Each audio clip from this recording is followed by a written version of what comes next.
Admiral Jake Morrison stood on the bridge of his flagship, watching the stars through the massive windows. The ship moved quietly through space, but his mind was not quiet at all. For 37 years, humans had tried to work with the aliens in the Galactic Council. For 37 years, they had been treated like children who could not be trusted. The communication screen lit up with an urgent message. Captain Ryan Foster's face appeared, looking worried and tired. His ship, the Terra Nova, was far out in the rim territories where humans were still allowed to explore. "Admiral, we have a problem," Ryan said. His voice was tight with concern. "I'm sending you the data now. You need to see this." Jake watched as the information came through. His blood ran cold. Hundreds of alien ships were moving toward human space. These were not exploration vessels or trade ships. These were warships, more than he had ever seen in one place. "How long until they reach our colonies?" Jake asked. 6 days, maybe 7 if they stop to refuel," Ryan replied. "Admiral, there are so many of them. I've never seen anything like this." Jake closed the communication and called his senior staff. Within minutes, Dr. Lisa Hayes arrived on the bridge. She was one of the few humans who still believed they could work things out with the aliens peacefully. Her face showed the strain of recent months. "The council called another emergency meeting," Lisa said before Jake could speak. "They want all human representatives there in 2 hours. No exceptions." "What's it about this time?" Jake asked, though he already suspected he knew. "New safety measures," Lisa said, but her tone suggested she did not believe it was really about safety. "They say human expansion has become a threat to galactic peace." Jake showed her the data from Ryan's ship. Lisa's face went pale as she read the numbers. So many alien warships, all heading toward human territory. "They're not here to talk," Jake said quietly. "This is preparation for something bigger." 3 hours later, Senator Kate Williams was sitting in the Great Council chamber on the space station above Zentari Prime. The alien delegates looked down at her from their high seats. She had been Earth's voice in this place for 8 years, and she was tired of being ignored. The Vrex delegate, a tall creature with blue skin and 4 arms, spoke first. "The Council has decided that human expansion must be limited. Your species has shown dangerous tendencies." "What dangerous tendencies?" Kate asked, standing up from her seat. "We have followed every rule, every agreement. We have never attacked anyone." "Your military buildup is concerning," said the Karathi representative, its insect-like features clicking as it spoke. "No species needs so many warships for peaceful exploration." Kate laughed, but there was no humor in it. "Our military buildup? You mean the ships we built to defend ourselves after the Zephyr incident? When pirates attacked our colony and you did nothing to help?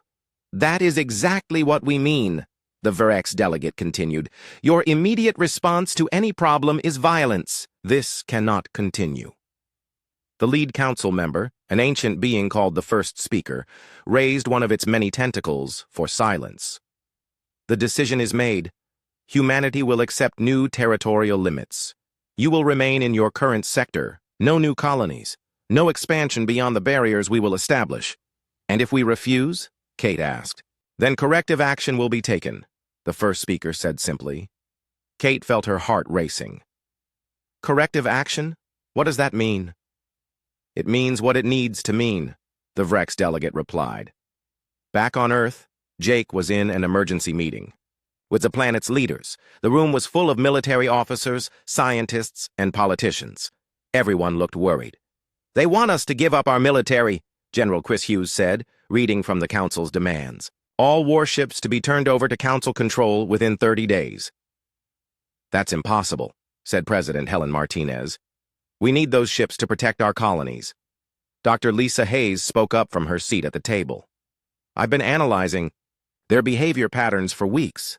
Something has changed. They're scared of us, but not in the way we think. They're scared of what we might become." "What do you mean?" Jake asked. "I found old council records," Lisa explained. "They've done this before, to other species. When they decide a race is too dangerous, they don't just limit them. They eliminate them entirely." The room went silent. Everyone understood what she was saying. "How long do we have?" President Martinez asked. Based on Captain Foster's data, maybe a week before their fleet reaches our outer colonies, Jake replied. But Senator Williams just sent word from the council meeting. They want an answer to their demands in 3 days. What kind of answer? General Hughes asked. Complete surrender of our military and acceptance of permanent limits on our territory, Jake said. Or they will take corrective action. President Martinez stood up slowly. 37 years we've tried to work with them. 37 years of being treated like we don't matter. And now they want us to make ourselves helpless so they can do whatever they want. Ma'am, Jake said carefully, I recommend we start preparing our defenses, quietly, so they don't know what we're doing. Do it, the president said, but keep trying to find a peaceful solution. We're not warmongers, despite what they think. 3 days later, Senator Kate Williams stood before the council again. This time, the chamber was packed with delegates from hundreds of alien species. They all wanted to see what humanity would choose. The United Earth government has considered your demands, Kate said, her voice carrying clearly through the chamber. We reject them completely. A wave of shocked sounds came from the alien delegates. The first speaker's tentacles moved in what Kate had learned was anger. You refuse to accept the wisdom of the council? The first speaker asked. We refuse to accept imprisonment, Kate replied. Humanity has done nothing wrong. We have followed your laws, respected your territories, and tried to be good neighbors.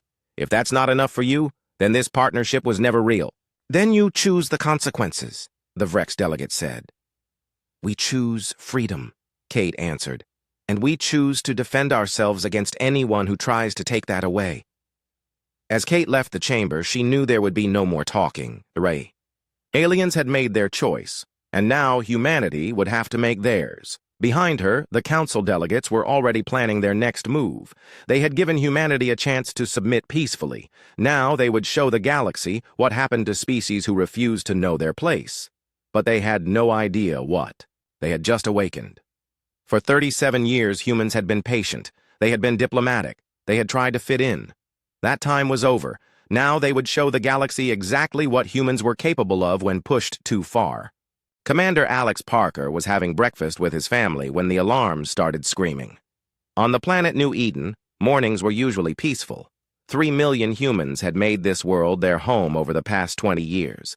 They grew food, raised children, and lived quiet lives far from the politics of the Galactic Council. Alex kissed his wife goodbye and ran to the command center. His officers were already at their stations looking at screens full of red warning lights. What's happening? Alex asked. Unknown fleet approaching, Lieutenant Sam Torres reported from her position. She was young and had never seen real combat. Sir, there are a lot of them. More ships than our sensors can count. Alex looked at the display. The approaching fleet was massive. These were not human ships. They were council vessels, and they were coming fast. Send a message to Earth, Alex ordered. Tell them we have council ships approaching New Eden. Request immediate assistance. Sir, another officer called out. They're not responding to our communications. We've tried all frequencies. Alex felt cold fear growing in his stomach. How long until they arrive? 20 minutes, sir.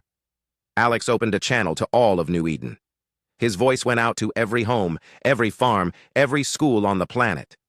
This is Commander Parker. We have unknown ships approaching our world. This is not a drill. All civilians should move to emergency shelters immediately. I repeat, this is not a drill. Across the planet, families stopped what they were doing and ran for the underground shelters that had been built when the colony was first established. Parents carried children. Teachers led their students to safety. Everyone moved as fast as they could. Lieutenant Torres was monitoring the approaching fleet. Sir, they're not slowing down. They're not trying to land. What are they doing? Alex looked at the tactical display and felt his blood turn to ice. The ships were taking positions around the planet. This was not an invasion formation. This was something else entirely. Get me Admiral Morrison, Alex said. Emergency channel. The communication took several minutes to connect across the vast distance to Earth. When Admiral Morrison's face appeared on the screen, he looked grim. Alex, we've been monitoring the situation, Morrison said. We're sending ships, but they won't reach you in time. Admiral, what do they want? Why are they here? I don't know. But after what happened at the council meeting yesterday, I don't think they're here to talk. A new voice came over the communication system. It was cold and mechanical, speaking in perfect English. Human Colony New Eden. This is Council Fleet Commander Thex. By order of the Galactic Council, this world has been designated a threat to galactic peace. You have 1 hour to surrender all weapons and submit to Council authority. Alex looked at Morrison's face on the screen. Both men understood what was really happening. "We don't have any weapons," Alex replied to the alien commander. "This is a farming colony. We grow food." "Your refusal to accept Council authority makes you all weapons," came the reply. "You have 1 hour." Alex turned back to Morrison. "Admiral, what should I do?" "Protect your people," Morrison said quietly. "That's all any of us can do now." The hour passed slowly. Alex used the time to make sure every civilian was in the deepest, strongest shelters available. He recorded messages for his family. He sent data files to Earth with everything the colony had learned about alien technology and tactics. With 5 minutes left, Alex made his final transmission to Earth. "This is Commander Alex Parker of New Eden Colony. If anyone is listening to this, you need to know what happened here. The Council didn't come to arrest us or take our planet. They came to make an example. They want to show the galaxy what happens when you say no to them." He paused, looking around the command center at his brave officers who had chosen to stay with him. "Tell our families we did our duty. Tell Earth that we never surrendered, and tell them this." Alex looked directly into the camera. "They wanted to see monsters. Now they'll learn what monsters we can become." The transmission ended in a flash of white light. Lieutenant Torres had been flying patrol in her fighter when the planet died. She was far enough away to survive, close enough to see everything. The Council ships fired together, their weapons turning the surface of New Eden into molten glass. 3 million people died in less than 10 seconds. Torres recorded everything. Her ship's cameras captured the moment an entire human world was murdered. She watched the place where she had grown up disappear in fire and radiation. When it was over, the Council ships left without saying another word. They had made their point. Torres flew her damaged fighter back to Earth, carrying the only evidence of what had happened. The journey took 3 weeks. 3 weeks of flying alone through space, knowing she was the only survivor of her world. When she finally reached Earth, Admiral Morrison was waiting for her. The recording she brought sent shockwaves through every human colony in the galaxy. Within hours, the footage was playing on every screen on Earth. The complete destruction of New Eden. 3 million innocent people murdered without warning. Commander Parker's final words echoing across human space. President Martinez called an emergency session of the Earth government. The meeting lasted less than an hour. "The Galactic Council has committed an act of genocide against the human species," she announced to the galaxy. "We hereby withdraw from all treaties and agreements with the Council. As of this moment, we consider them an enemy of humanity." Admiral Morrison received emergency war powers within minutes of the President's announcement. His first order was simple, but terrifying. "Recall all human ships from Council space immediately. Begin total mobilization of all Earth forces. Activate all reserve units. Contact every human colony and tell them to prepare for war." Dr. Lisa Hayes brought Morrison intelligence that made everything even worse. Her research into Council databases had revealed the truth. "Jake, they planned this," she said, showing him classified Council documents. "New Eden was just the beginning. They have target lists. They want to eliminate humanity completely." "Why?" Morrison asked. "Because we scare them," Lisa replied. "Not because we're violent, but because we're adaptable. Because we learn fast and we don't give up. They think we'll eventually become a threat to their control of the galaxy." Morrison looked at the images of New Eden's destruction one more time. Then he turned to his staff officers. "They wanted to judge our capacity for violence," he said quietly. "Let's show them exactly what we're capable of." Across Earth, factories began converting to military production. Shipyards that had been building exploration vessels started making warships. Scientists began working on new weapons. Soldiers prepared for a war unlike anything humans had ever fought. The aliens had made a terrible mistake. They thought destroying one human world would make the others afraid. Instead, it had awakened something in humanity that had been sleeping for generations.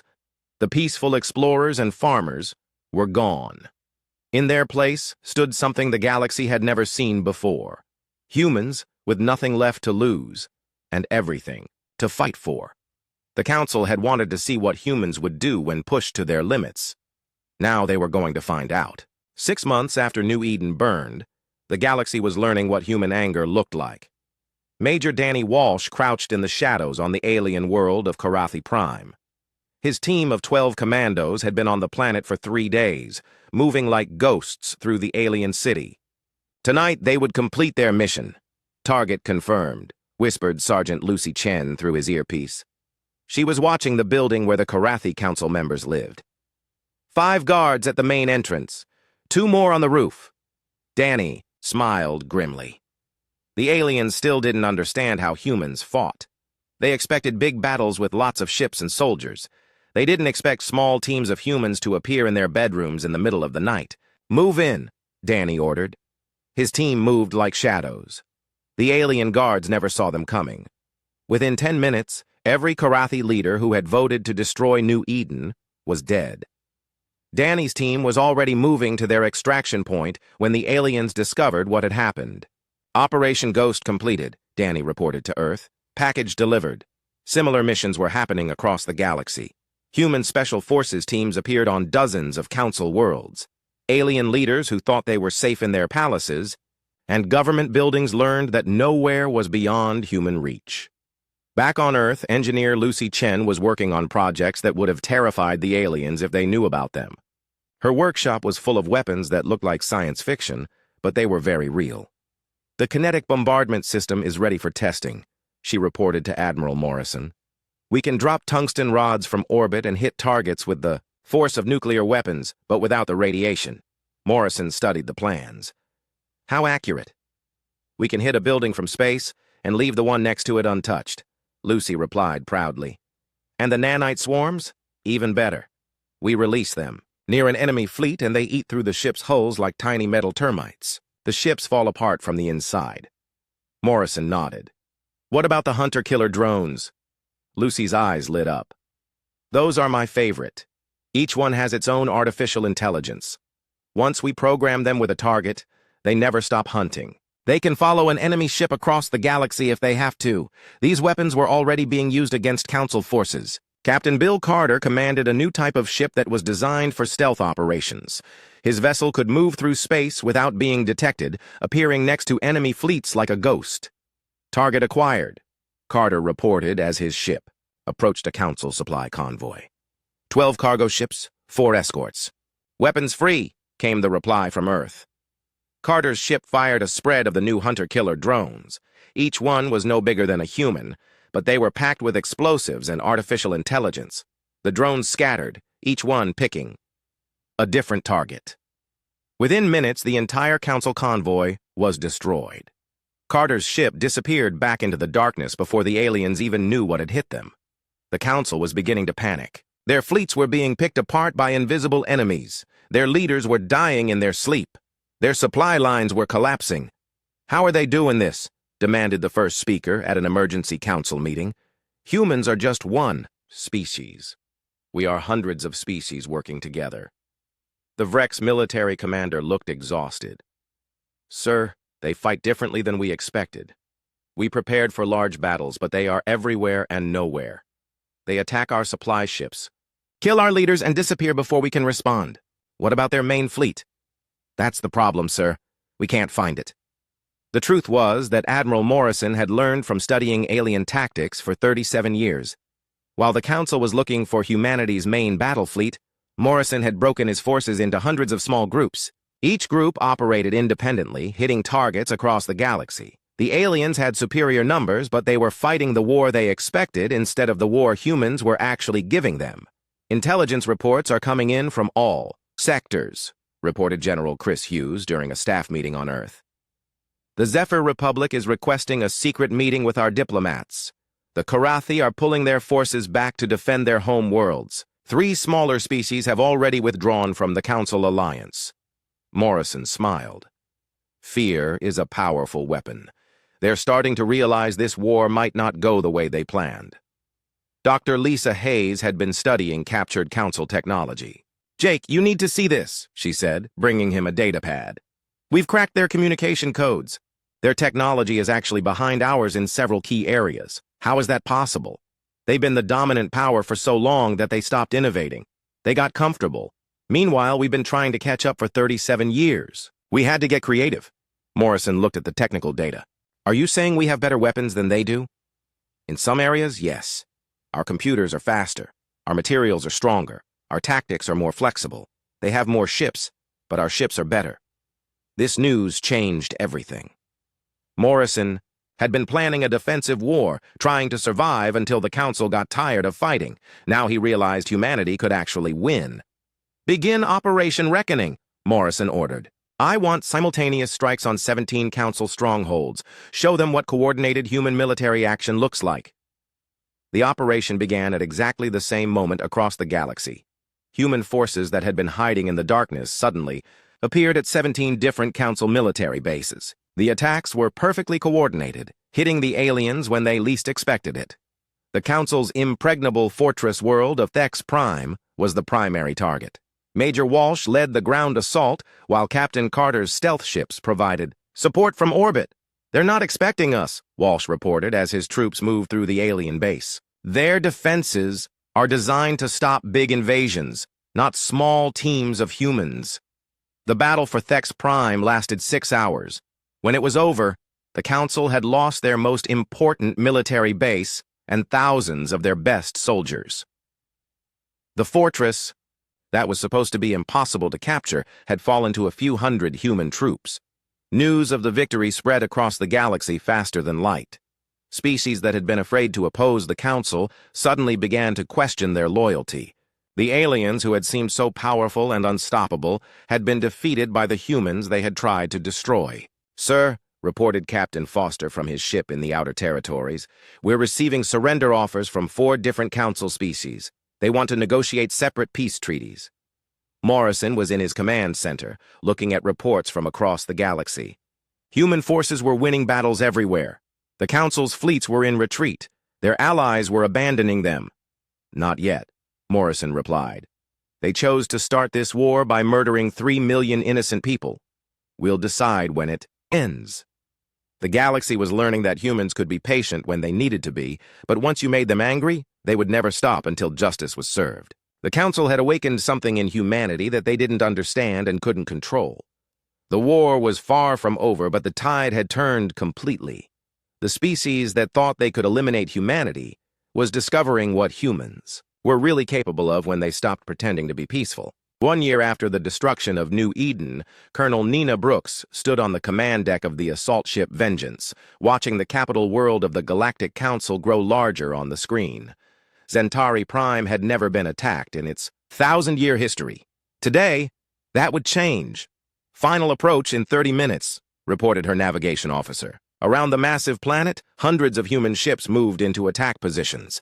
This was the largest military operation humanity had ever attempted. Colonel, called Captain Amy Sullivan from the intelligence station.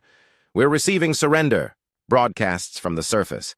The Melody and Trixon species are asking for separate peace treaties. Nina smiled coldly. Too late for that. They should have thought about surrender before they voted to glass New Eden. Dr. Paul Grant was monitoring alien communications from his position on Earth. His psychological warfare techniques had been devastating to Council morale. He understood how alien minds worked, and he used that knowledge as a weapon. Admiral Morrison, Paul reported. The Vrex military is showing signs of complete breakdown. My analysis indicates they're suffering from what humans would call post-traumatic stress. They've never faced an enemy that fights the way we do. Morrison nodded. What about the other species? The Karathi are pulling back to defend their core worlds. The Zephyr Republic is actively sabotaging Council operations to try to prove their loyalty to us. 3 more species declared neutrality this morning. Paul's work had been brilliant in its simplicity. Instead of trying to defeat the aliens militarily, he had studied their psychology and found their weaknesses. Fear was universal, but different species feared different things. Paul had learned exactly what scared each alien race the most. For the Vrex, it was the fear of invisible enemies, so human forces made sure to always attack them from stealth, never letting them see what was coming. For the Karathi, it was the fear of being hunted. Human special forces made them feel like prey, striking at their leaders and disappearing. For the others, Paul had found different fears to exploit. Within months, the mighty Galactic Council was paralyzed by terror and suspicion. Captain Amy Sullivan had been working a different angle. Her job was to turn Council species against each other. She was very good at it. "The Trixan fleet is refusing to support the defense of Centauri Prime," Amy reported to Admiral Morrison. "They claim they need to protect their own worlds, but intelligence suggests they're planning to switch sides." "How did you manage that?" Morrison asked. "I convinced them that the Vrex were planning to sacrifice Trixan worlds to save their own. I provided them with fake communications that seemed to prove it. Now they don't trust each other anymore." Amy had been playing the alien species against each other for months. She would intercept communications, create false evidence, and spread rumors that made the Council allies distrust each other. It was working better than she had hoped.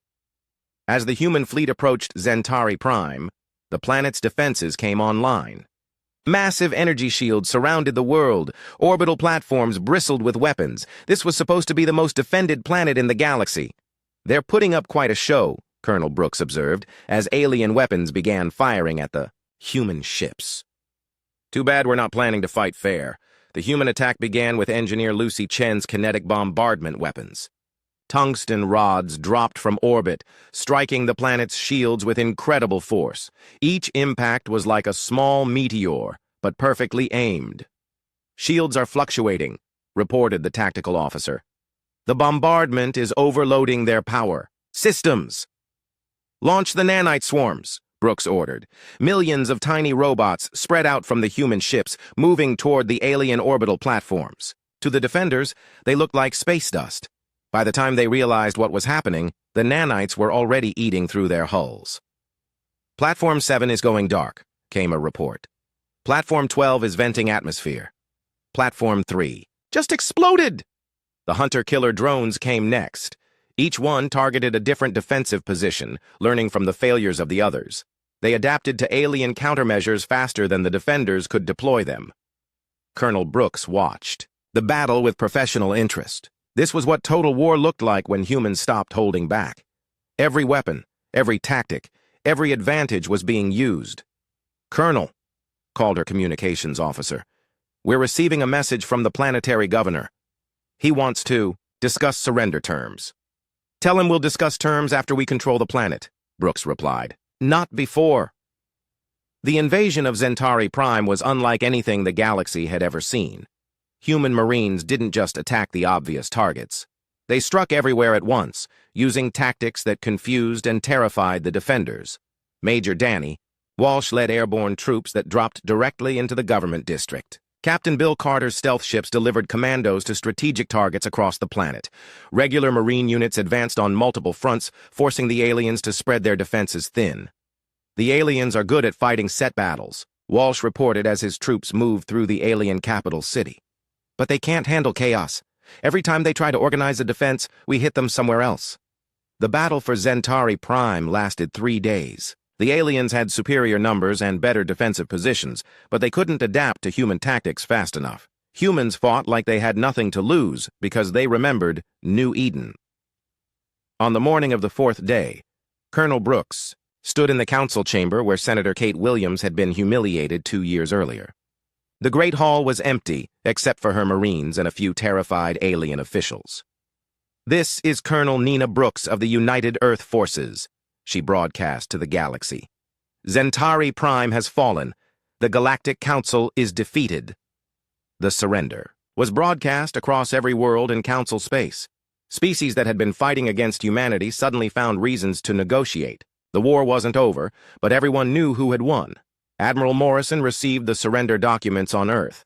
The terms were simple: complete dissolution of the Galactic Council, reparations for the destruction of New Eden, and recognition of human authority over former Council space.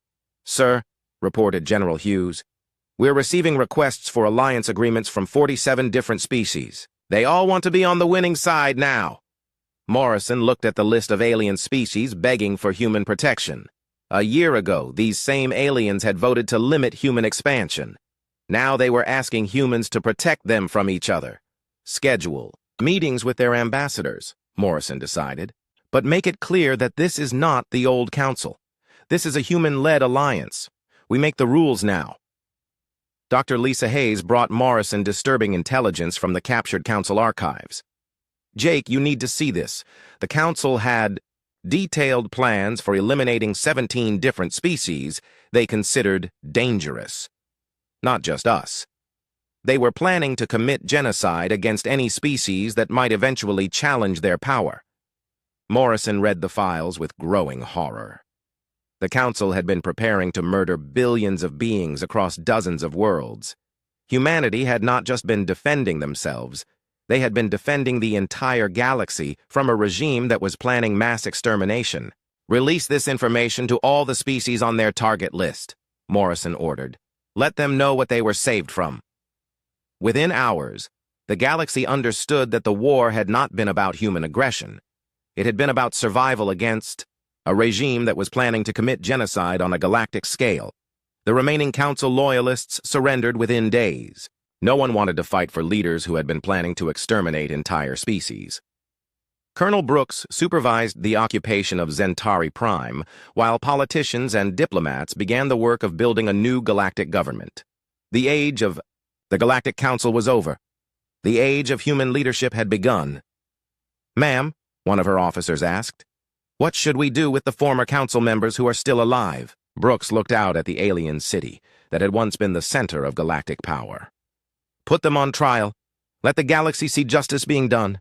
And make sure everyone remembers what happens when you try to destroy humanity." The galaxy had learned its lesson.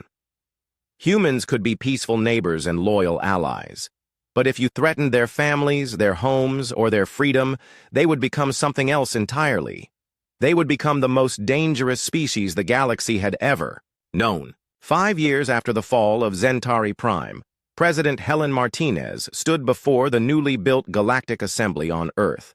Representatives from over 200 species filled the Great Hall, all of them looking to humanity for leadership. The war was over, but the peace was just beginning. Today marks the 5th anniversary of the Terran Accord, President Martinez announced to the assembled delegates. 5 years since we began building a galaxy based on cooperation instead of fear. Ambassador Greg Johnson sat in the front row, wearing the uniform of the new Terran Diplomatic Corps. He had been a soldier during the war, fighting alongside Colonel Brooks on Centauri Prime. Now he was one of humanity's most important voices. In galactic politics, the transformation had not been easy. Some species had surrendered immediately after the council fell.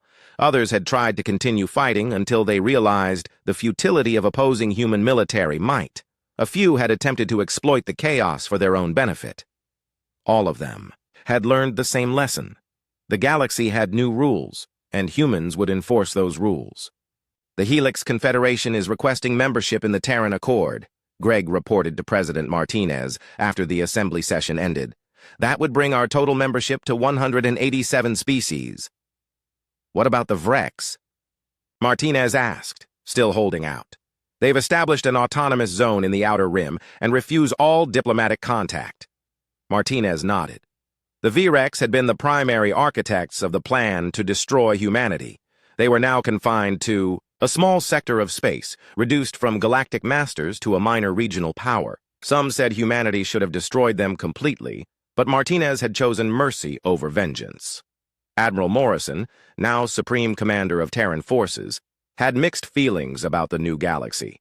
His office overlooked the memorial to New Eden, where 3 million names were carved in black stone. "Sometimes I wonder if we did the right thing," Morrison confided to Dr. Lisa Hayes during one of their regular meetings. "We saved the galaxy from the council, but we also conquered it." Lisa, now Director of Xenological Affairs, understood his concerns. "Jake, you've read the files. The council was planning to exterminate dozens of species. How many billions of, lives did we save?" "I know," Morrison replied. "But look what we've become. 5 years ago, we were explorers and farmers. Now we're the dominant military power in the galaxy. Every species either serves us or fears us." "That's not entirely true," Lisa said gently. "Most of our allies chose to join the Accord because they wanted protection and prosperity. The Melody Republic is more successful now than it ever was under the Council. The Trixen have expanded their territory by 40%. The smaller species have voices in galactic government for the first time in their history. Morrison looked at the memorial again. Do you think Alex Parker would be proud of what we built? I think he'd be proud that his sacrifice meant something, Lisa replied. The galaxy is safer now.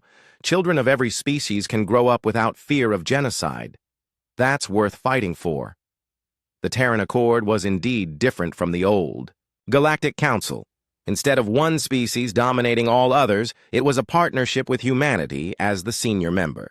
Human technology, military protection, and diplomatic wisdom were shared with allied species in exchange for loyalty and cooperation. Captain Amy Sullivan, now Director of Interspecies Intelligence, monitored potential threats to galactic peace. Her job was to make sure nothing like the Council could ever rise again. We've detected unusual military buildup in the Karathi sector, Amy reported during a security briefing. Nothing threatening yet, but it bears watching. Recommendation? Morrison asked. Diplomatic contact first. Remind them of the benefits of Accord membership. If that fails, a show of force usually corrects the problem. The formula worked well. Species that cooperated with humanity prospered. Those that chose confrontation learned quickly that human military superiority was absolute. Most chose cooperation. Engineer Lucy Chen had become Earth's Director of Technological Development. Her weapons research during the war had evolved into peaceful applications that benefited the entire galaxy. The new agricultural nanites are ready for deployment, Lucy reported to President Martinez. We can increase food production on marginal worlds by 300%. Famine could become a thing of the past. What about the medical applications? Even better. The nanite healing systems can repair tissue damage in real time. We could extend the lifespan of most species by decades. These technologies were shared freely with Accord members, creating prosperity across the galaxy. The old council had hoarded advanced technology for themselves. Humanity used it to improve life for everyone. Dr. Paul Grant continued his work in alien psychology, but now he focused on understanding rather than manipulation. His research helped diplomats communicate more effectively with different species. Cultural integration is proceeding better than expected, Paul reported. The shared trauma of the Council Wars has actually brought many species closer together. Common enemies create strong bonds. Young humans growing up in the post-war galaxy saw alien neighbors as normal. They attended schools with melody children, played games with tricks and youth, and learned to speak dozens of alien languages. For them, human dominance was simply the natural order of things. But they also learned the history. Every human child knew about New Eden. They understood that their comfortable, peaceful galaxy had been built on the sacrifice of 3 million innocent people and the determination of those who survived. Colonel Nina Brooks, now General Brooks, and governor of the Zentari sector, oversaw the integration of former Council worlds into the Terran Accord. Her Marines had become peacekeepers, maintaining order across dozens of star systems. Crime rates are down 90% across the sector, Brooks reported during her monthly briefing to Earth. Most species prefer Terran law to the chaos they experienced after the Council fell. Any resistance movements? Nothing significant. A few extremist groups still dream of returning to the old ways, but they have no popular support. Most aliens remember what life was like under the Council. They prefer human leadership. The transformation was remarkable. Species that had been enemies for centuries were now working together under human guidance. The galaxy was more peaceful and prosperous than it had ever been. 10 years after the war ended, Admiral Morrison retired from active duty. He had served humanity faithfully through the darkest period in human history and the brightest period in galactic history. At his retirement ceremony, representatives from across the galaxy came to honor the man who had led humanity to victory. Alien dignitaries who had once plotted humanity's destruction now praised Morrison as a hero of galactic peace. "You saved us from ourselves," said the Melody ambassador during her speech. "The Council was leading us toward endless war and ultimate destruction. Humanity showed us a better way." Morrison accepted the praise graciously, but privately he remained conflicted. Humanity had achieved everything they had ever dreamed of. They were the dominant species in the galaxy, respected and feared by all others. But the price had been the transformation from peaceful explorers to galactic conquerors. In his final address to the Terran military, Morrison spoke honestly about the burden of power. "We never wanted to rule the galaxy," he said to the assembled officers.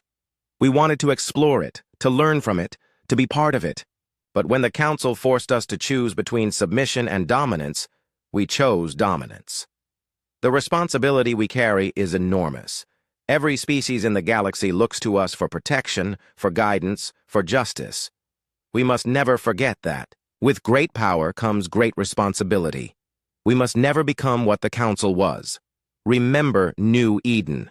Remember why we fought. And remember that our strength exists to protect those who cannot protect themselves." As Morrison spoke, children played in parks across the galaxy. Human children and alien children together, laughing and learning in a universe where genocide was no longer possible because humanity would not allow it.